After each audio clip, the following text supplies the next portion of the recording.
Hello friends, welcome to our channel. ఈ రోజు నుంచి మనం ఈ యొక్క 2024 కరెంట్ అఫైర్స్ ఇయర్లీ రౌండప్ మనం చేయబోతున్నాం. ఫస్ట్ ఈరోజు మనకి పాలిటీతో స్టార్ట్ చేస్తున్నాం. Polity part 1. ఒకవేళ ఈ టాపిక్స్ మనకి అప్రోప్రియేట్గా అనిపించి ఇంకా మీకు ఫర్దర్గా టాపిక్స్ కావాలంటే మీరు ఇంక్లూడ్ చేయండి. ఇలానే పాలిటీ, ఎకానమీ, డిఫరెంట్ సబ్జెక్ట్స్ మనం చేస్తాం ఈ యొక్క ఇయర్ రౌండప్లో. సో కాబట్టి మీకు ఇంకా ఏమైనా అడిషన్స్ ఉంటే మీరు ఏమైనా సజెషన్ చేయాలనుకుంటారో చేయండి. ఎందుకంటే ఇది మన ఛానలే కాబట్టి మ్యాక్సిమం స్టూడెంట్స్ అంటే ఏ కంటెంట్ అయితే యూస్ఫుల్ అవుతుందో ఆ కంటెంట్ చేయడానికి మనకు ఎలాంటి ఇబ్బంది ఉండదు.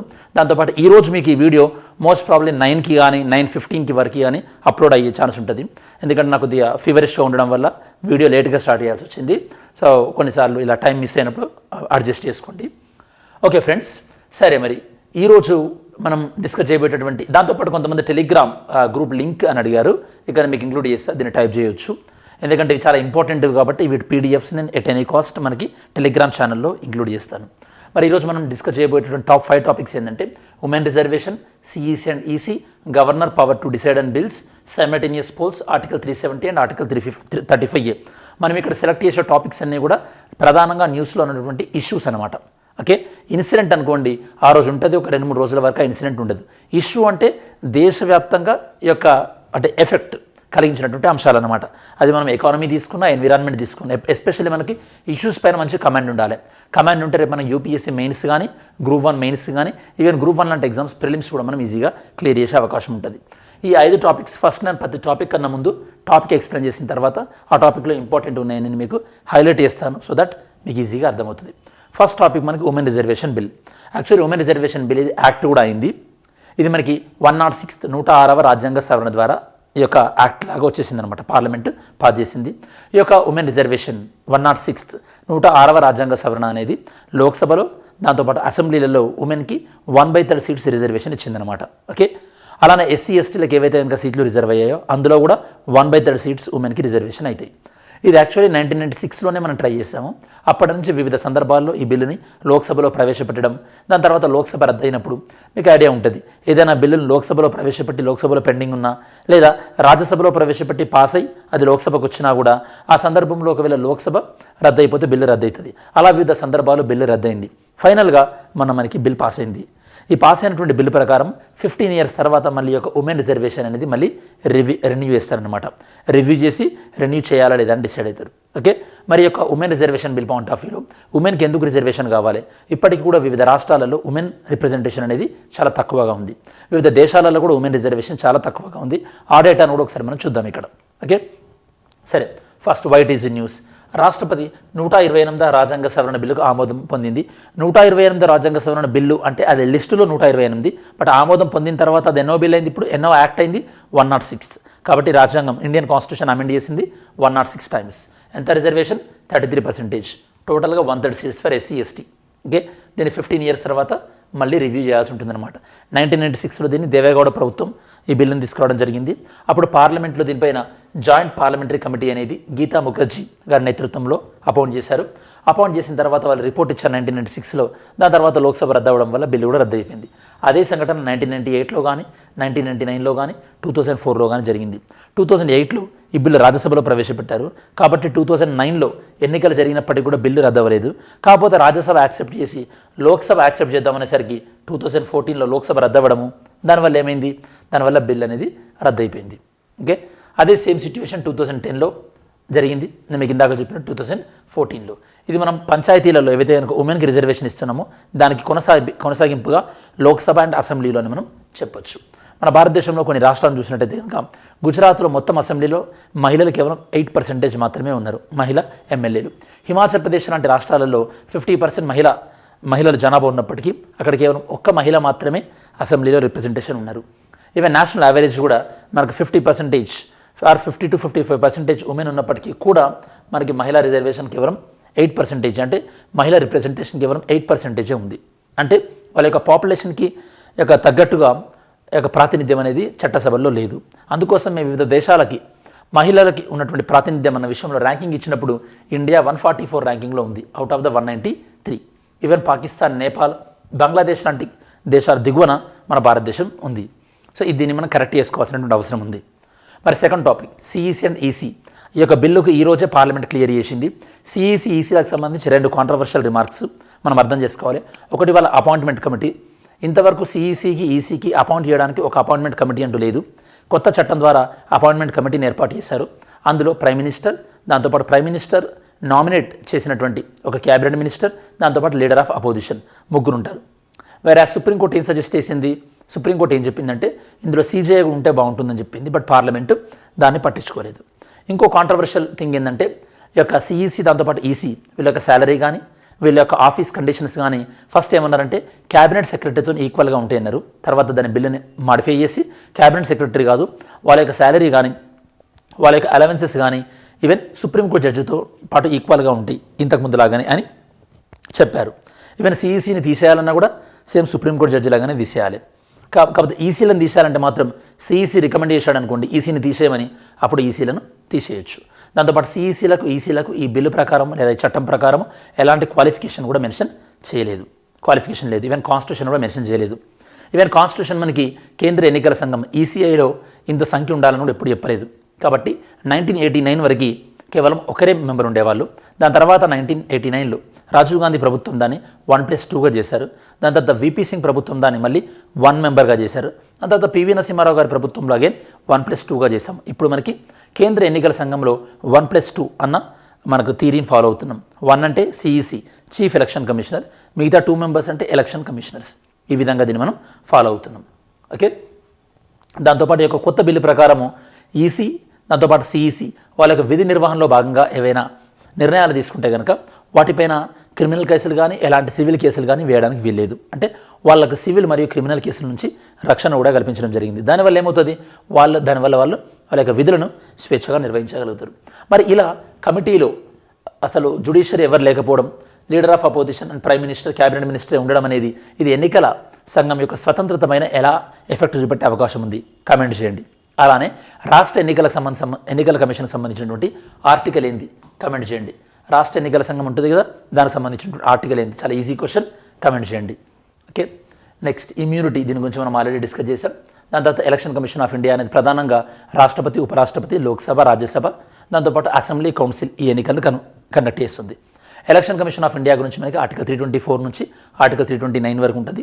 ఇందులో ప్రధానంగా ఆర్టికల్ 324లో ఎలక్షన్ కమిషన్ ఆఫ్ ఇండియా గురించి, ఆర్టికల్ 325లో ఓటర్ లిస్ట్ గురించి, ఆర్టికల్ 326లో మనకి యూనివర్సల్ అడల్ట్ ఫ్రాంచైజ్ అని ఉంటుంది, అంటే సార్వజనిక వయోజన ఓటు హక్కు అని చెప్పేసి. ఇవి ప్రధానంగా మనకు ఉన్నటువంటి ఆర్టికల్స్ 324 to 329. ఒక కేంద్ర ఎన్నికల సంఘం అనేది మనకి 25th January 1950 రోజు ఏర్పడింది. కాబట్టి ఆ రోజున మనం నేషనల్ ఓటర్స్ డే అని మనం సెలబ్రేట్ చేసుకోవడం జరుగుతుంది. మరి వీళ్ళ యొక్క టెన్యూర్ పదవీ కాలం యొక్క సిఈసి దాంతోపాటు ఈసీ వీళ్ళ యొక్క పదవీ కాలం 6 సంవత్సరాలు లేదా 65 సంవత్సరాలు ఉంటుంది అనమాట. ఓకే, రిమూవల్ ప్రాసెస్ ఆల్రెడీ నేను మీకు చెప్పడం జరిగింది. నెక్స్ట్ కాంపోజిషన్ కూడా మనం ఆల్రెడీ డిస్కస్ చేసాం నిర్మాణం గురించి. మన థర్డ్ టాపిక్ ఏంటంటే గవర్నర్. ఇటీవల కాలంలో మనకి గవర్నర్ రోల్ అనేది చాలా కాంట్రవర్షియల్ అవుతుంది. ఓకే, యాక్చువల్లీ గవర్నర్ రోల్ మనం ఎందుకు తీసుకొచ్చామంటే కేంద్ర మరియు రాష్ట్రాల మధ్యలో సంబంధాలని మెరుగుపరచడానికి కోసం అని చెప్పేసి గవర్నర్ రోల్ని పెట్టాం. గవర్నర్కి మనకి యాక్చువల్గా 2 రకాలైనటువంటి విధులు ఉంటుంది. ఒకటి గవర్నర్ రాజ్యాంగ అధినేత కాన్స్టిట్యూషనల్ హెడ్, ఇంకొకటి సెంట్రల్ గవర్నమెంట్ ఏజెంట్ కేంద్ర ప్రభుత్వం యొక్క ఏజెంట్. ఈ మధ్యలో గవర్నర్లు తమ యొక్క రాజ్యాంగ విధులను సరిగా నిర్వర్తించట్లేదు అన్నటువంటి ఆరోపణ వస్తుంది, మనందరికీ తెలిసిన విషయమే. ఎక్కువగా వాళ్ళు కేంద్ర ప్రభుత్వం యొక్క ఏజెంట్ లాగా వ్యవహరిస్తున్నారు అన్నటువంటి ఆరోపణలు వస్తున్నాయి. ఈ సందర్భంలో నిన్న సుప్రీంకోర్టు ఏం చెప్పిందంటే ఏదైనా బిల్లు గవర్నర్ దగ్గరికి వెళ్ళినప్పుడు గవర్నర్ ఆ బిల్లును యాక్సెప్ట్ అయినా చేయాలి, లేదా అవసరమైతే ప్రెసిడెంట్ రికమెండేషన్కైనా పంపాలి, లేదా రిటర్న్ అయినా చేయాలి. ఈ 3 చేయాలి. అంతే తప్పించేసి గవర్నరు ఏదైనా ఒక బిల్లు విషయంలో తను ఎలాంటి నిర్ణయం చెప్పకుండా గవర్నర్ తన దగ్గరనే నిరవధికంగా ఏదైనా ఒక బిల్లుని నిలుపుకోవడానికి వీల్లేదు. అంటే గవర్నర్కి పాకెట్ వీటో అనేది ఉండదు. ఓకే, అదే ఒకవేళ గవర్నర్ ఏదైనా బిల్లుని రాష్ట్రపతికి రిఫర్ చేశాడు అనుకోండి, రాష్ట్రపతికి రిజర్వ్ చేశాడు అనుకోండి, అప్పుడు రాష్ట్రపతికి ఆ బిల్లు విషయంలో పాకెట్ వీటో ఉండేటటువంటి అవకాశం ఉంటుంది. ఓకే, ఈ విషయాలు మీరు గుర్తుపెట్టుకోవాలి. మరి ఈ సందర్భంలో గవర్నర్ గురించి చూసినట్టయితే కనుక మరి ఆ గవర్నర్ని అంటే గవర్నర్కి ఉన్నటువంటి క్వాలిఫికేషన్ సిటిజన్ ఆఫ్ ఇండియా ఉండాలి, ఏజ్ 35 years అయి ఉండాలి. దాంతోపాటు ఏ సభలో కూడా మెంబర్షిప్ ఉండకూడదు, లోక్సభలో కానీ రాజ్యసభలో కానీ. గవర్నర్ని అపాయింట్ చేసేది రాష్ట్రపతి. దాని తర్వాత గవర్నర్ 5 years టెన్యూర్ ఉంటుంది పదవీ కాలం. కాకపోతే ఆ పదవీ కాలం నుంచి గవర్నర్ని ఎప్పుడైనా సరే రాష్ట్రపతి తొలగించవచ్చు. అంటే గవర్నర్ యొక్క పదవి అనేది on the pleasure of the president అనేది ఉంటుంది. దాంతోపాటు గవర్నర్ యొక్క ఎగ్జిక్యూటివ్ పవర్స్ రాష్ట్ర ప్రభుత్వం యొక్క కార్యనిర్వాహక అధికారాలన్నీ కూడా గవర్నర్ చేతిలోనే కేంద్రీకృతమై ఉంటాయి. అంటే గవర్నర్ చేతిలోనే ఎగ్జిక్యూటివ్ పవర్స్ అన్ని వెస్టెడ్ అయి ఉంటాయి. గవర్నర్ వాటిని స్వతహాగా లేదా కౌన్సిల్ ఆఫ్ మినిస్టర్ సజెషన్తో వాటిని డిశ్చార్జ్ చేయొచ్చు. లెజిస్లేటివ్ పవర్స్ విషయంలో గవర్నర్ అసెంబ్లీని సమావేశపరచడం, అసెంబ్లీని సమన్ చేయడం, ప్రోరోగ్ చేయడం ఇలాంటి విషయాలు, దాంతోపాటు అసెంబ్లీలో మెంబర్ని ఎలక్షన్ కమిషన్ ఆఫ్ ఇండియా యొక్క సలహా మేరకు డిస్క్వాలిఫై చేయడం, ఓకే, అలానే అసెంబ్లీని రద్దు చేయడం, ఇలాంటి వాటి లెజిస్లేటివ్ పవర్స్ గవర్నర్ కలిగి ఉంటాడు. ఓకే, ఇక సుప్రీంకోర్టు ఏం చెప్పింది, అసలైనటువంటి అధికారాలు గవర్నర్ చేతిలో ఉంటుంది, గవర్నర్ చేతిలో ఉండవు, ఎందుకంటే ప్రజాస్వామ్యంగా ఎన్నికైనటువంటి ప్రభుత్వానికి అసలైనటువంటి అధికారాలు ఉండాలని చెప్పేసి సుప్రీంకోర్టు చెప్పింది. మరి గవర్నర్ యొక్క అపాయింట్మెంటు, గవర్నర్కు ఉండేటువంటి ఎగ్జిక్యూటివ్ పవర్స్ నేను మీకు ఆల్రెడీ ఎక్స్ప్లెయిన్ చేశాను. Shamsher Singh versus state of Punjab, ఇందులో మనకి సుప్రీంకోర్టు ఏం చెప్పిందంటే యొక్క గవర్నర్కు ఉన్నటువంటి అధికారాలు ఏవైతే ఉంటాయో అవి ఖచ్చితంగా కౌన్సిల్ ఆఫ్ మినిస్టర్స్ అంటే మంత్రిమండలి సలహా మేరకు మాత్రమే గవర్నర్ వాటిని వినియోగించాలి అని చెప్పేసింది. బిఆర్ అంబేద్కర్ కూడా మనకి ఏమన్నారంటే గవర్నర్కి స్వతహాగా ఎలాంటి విధులు ఉండవు, ఖచ్చితంగా కౌన్సిల్ ఆఫ్ మినిస్టర్ యొక్క సలహా మేరకే పాటించాలి గవర్నర్ అన్నారు. ఈవెన్ సర్కారియా కమిషన్ కూడా గవర్నర్ గురించి అలానే చెప్పింది. ఏంటంటే గవర్నర్ ఖచ్చితంగా ప్రభుత్వం యొక్క సలహా పాటించాలి యాజ్ లాంగ్ యాజ్ ఆ ప్రభుత్వానికి ఇక దిగువ సభలో మెజారిటీ ఉన్నన్ని రోజులు అని చెప్పేసి, అంటే ప్రభుత్వానికి సభలో మెజారిటీ ఉన్నన్ని రోజులు గవర్నర్ ప్రభుత్వం ఇచ్చేటటువంటి సలహాని పాటించవలసి ఉంటుంది. నెక్స్ట్, ఏదైనా బిల్లు గవర్నర్ దగ్గరికి పంపించినప్పుడు గవర్నర్ ముందున్న ఆప్షన్స్ ఏంటి అని నేను మీకు ఆల్రెడీ ఆర్టికల్ 200 అన్న దాంట్లో చెప్పాను, ఇప్పుడు కూడా మీకు చెప్పాను. ఓకే, నెక్స్ట్ ఏ సందర్భాలలో ప్రెసిడెంట్కి పంపించవచ్చు, ప్రెసిడెంట్ దగ్గర ఉన్నటువంటి ఆప్షన్స్ ఏంటో కూడా నేను మీకు చెప్పాను. ఏదైనా బిల్లు గవర్నర్ రాష్ట్రపతికి పంపించినప్పుడు రాష్ట్రపతి దాన్ని యాక్సెప్ట్ చేయొచ్చు, లేదా రిజెక్ట్ చేయొచ్చు, లేదా రిటర్న్ చేయొచ్చు, లేదా ఎలాంటి నిర్ణయం చెప్పకుండా కూడా ఉండొచ్చు. దాన్ని మనం పాకెట్ వీటో అంటాం. కాకపోతే గవర్నర్కి మాత్రం అలాంటి పాకెట్ వీటో ఉండదు. ఓకే, నెక్స్ట్ మనకి ఇవన్నీ విషయాలు కూడా అంటే గవర్నర్ ఇమ్మీడియట్గా యాక్సెప్ట్ అన్న చేయాలి, లేకపోతే రిటర్న్ అన్న పంపించాలి, కానీ రిజెక్ట్ చేయడానికి వీలు లేదన్న విషయాలు మనం డిస్కస్ చేయడం జరిగింది. గవర్నర్ విషయంలో justice BP Jeevan Reddy committee అనేది కొన్ని సజెషన్స్ కూడా ఇవ్వడం జరిగింది. గవర్నర్ ఏ బిల్లును కూడా తన దగ్గర నిరవధిక కాలంగా తన దగ్గరే ఆపివేయడానికి వీల్లేదు. అలానే national commission to review the working of constitution వీళ్ళు ఏం చెప్పారంటే ఏదైనా బిల్లును గవర్నర్ దగ్గర పంపించినప్పుడు గవర్నర్ ఇంత నిర్ణీత టైం లైన్ లోపల దాన్ని అప్రూవ్ చేయాలి అన్నటువంటి ఒక టైం లైన్ ఉంటే బాగుంటుంది అని వాళ్ళు చెప్పారు. Next 4th topic, discussion on simultaneous elections. Simultaneous elections అంటే మనకి జమిలీ ఎన్నికలు అని టాపిక్ అనమాట. రీసెంట్గా మనకి సైమల్టేనియస్ ఎలక్షన్ యొక్క సాధ్యాసాధ్యాలపై రామ్నాథ్ కోవింద్ గారి ఆధ్వర్యంలో కమిటీ ఏర్పాటు చేయడం జరిగింది. సైమల్టేనియస్ ఎలక్షన్స్ కావాలి అనే వాళ్ళ యొక్క వాదన ఏంటంటే మన భారతదేశంలో వివిధ సందర్భాల్లో మనకి అసెంబ్లీ ఎన్నికలు జరుగుతున్నాయి, దానివల్ల మోడల్ కోడ్ ఆఫ్ కండక్ట్ జరగడం, దానివల్ల పాలసీ అంటే ప్రభుత్వాలు సరిగా అభివృద్ధిని ముందు తీసుకెళ్ళలేకపోతున్నాయి. దాంతోపాటు ప్రతిసారి ఎన్నికలు రెగ్యులర్గా జరగడం వల్ల సమాజంలో అశాంతి, ఎందుకంటే కులాల పేరుతోని మతాల పేరుతోని విమర్శించుకోవడం ఇలాంటివన్నీ జరుగుతున్నాయి. కాబట్టి సాధ్యమైనంత మట్టుకి లోక్సభకి అసెంబ్లీకి ఎన్నికలు ఒకేసారి కండక్ట్ చేసే విధంగా చూడండి అంటున్నారు. మరి లోక్సభకి అసెంబ్లీలకి ఎన్నికలు ఒకేసారి కండక్ట్ చేస్తే కొన్ని సవాళ్ళు కూడా ఉన్నాయి. అందులో ఆ సవాళ్ళు ఏంటంటే మనకు ఒకేసారి కండక్ట్ చేయడానికి కావాల్సినటువంటి ఇన్ఫ్రాస్ట్రక్చర్ మన దగ్గర లేకపోవచ్చు. దాంతోపాటు ఒకటేసారి ఎన్నికలు కండక్ట్ చేసినప్పుడు రాష్ట్ర అంశాలు పక్కకు పోయి జాతీయ అంశాలు మాత్రమే డామినేట్ అవుతాయి. అంటే అప్పుడు రాష్ట్రాల అంశాలను బట్టి రాష్ట్రాల్లో ఉన్న సమస్యలను బట్టి ప్రభుత్వాలు అనేది ఎన్నికవ్వవు. అది డెమోక్రసీకి డేంజర్ అనమాట.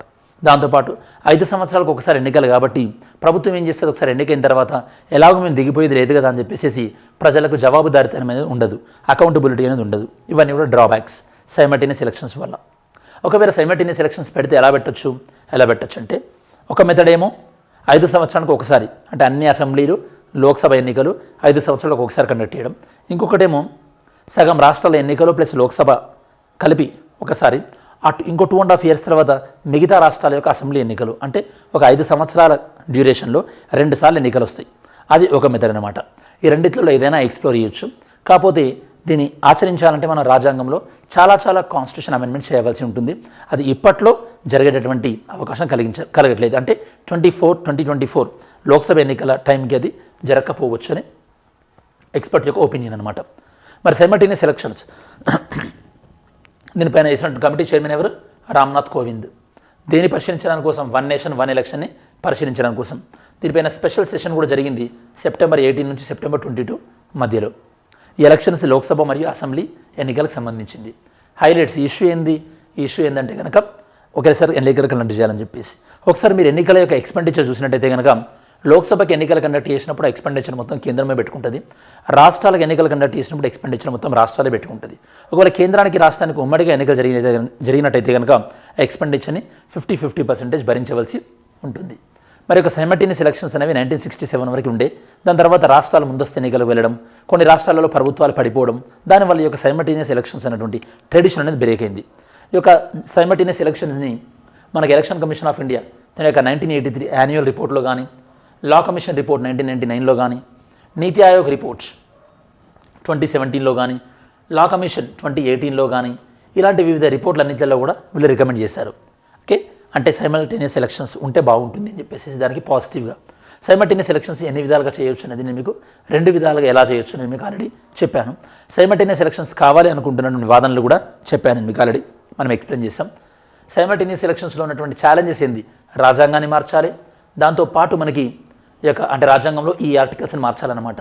ఈ ఆర్టికల్స్ అన్ని మనకు ప్రధానంగా రెగ్యులర్గా చదివే ఆర్టికల్సే, లైక్ పార్లమెంటు డ్యూరేషన్ కానీ, దాంతోపాటు అసెంబ్లీ డ్యూరేషన్. ఎందుకంటే మనం సైమల్టేనియస్ ఎలక్షన్స్ ఎప్పుడైతే తీసుకొస్తామో కొన్ని అసెంబ్లీలు ముందుగా రద్దు చేయాల్సి ఉంటుంది, కొన్ని అసెంబ్లీ ఏమో పొడిగించాల్సి ఉంటుంది. కాబట్టి రాష్ట్రాల యొక్క అసెంబ్లీ డ్యూరేషన్లు కూడా మారుతాయి అన్నమాట.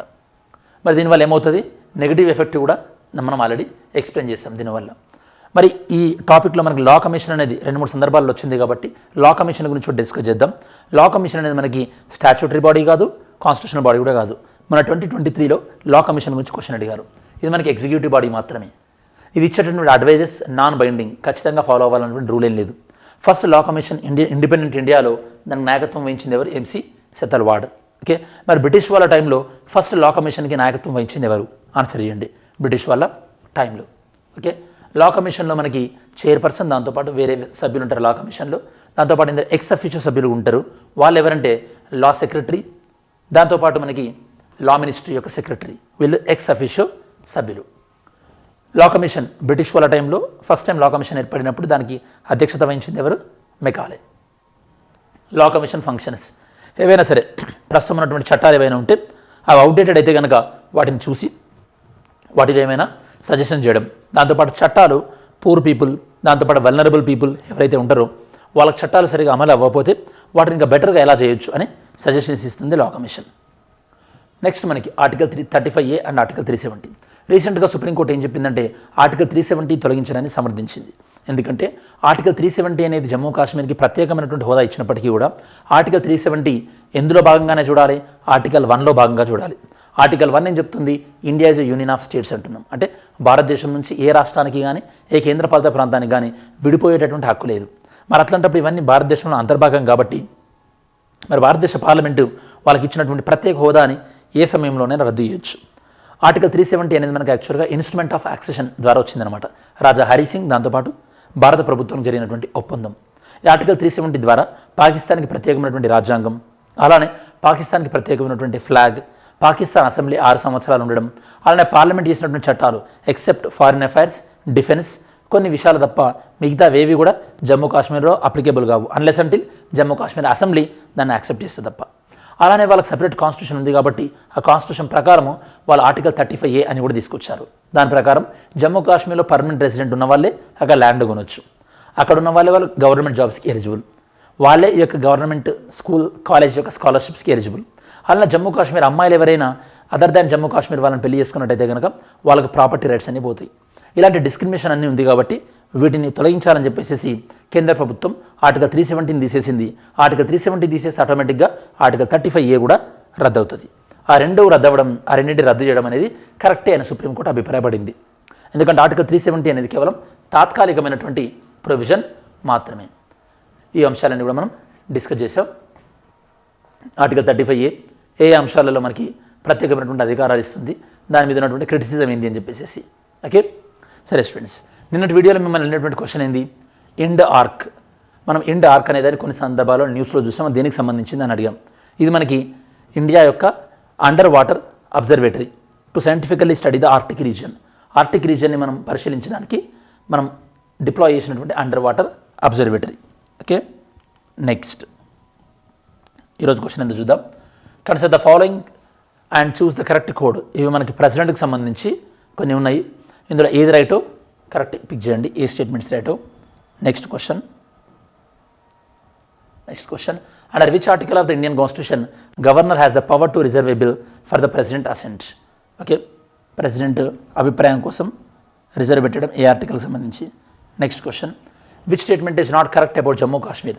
జమ్మూ కాశ్మీర్కి సంబంధించి కరెక్ట్ కానిది ఏంది? ఇవి ఈరోజు వీడియోలో మనకి ఎంసీక్యూ క్వశ్చన్స్. మరి ఈ వీడియో చివరిలోకి వచ్చేసాం కాబట్టి ఈరోజు మనం కరెంట్ అఫైర్స్ ర్యాపిడ్ రివిజన్లో భాగంగా టాప్ 5 టాపిక్స్ మనం పాలిటీ డిస్కస్ చేసాం. దీనిపైన మీ ఒపీనియన్ ఏందో చెప్పండి. ఇంకా ఏమైనా పాలిటీ టాపిక్స్ ఉన్నప్పుడు పాలిటీ సజెస్ట్ చేయండి. నెక్స్ట్ ఎన్విరాన్మెంట్ ఇలాంటివి చెప్పినప్పుడు ఆ టాపిక్స్ కూడా మీరు కమెంట్లో ఫీల్ ఫ్రీ టు సజెస్ట్. చాలామందికి ఉపయోగపడుతుంది అనుకుంటే ఖచ్చితంగా మన ఛానలే కాబట్టి నేను అప్లోడ్ చేస్తాను వాటి కంటెంట్కి సంబంధించి. Thank you so much students. Have a great day.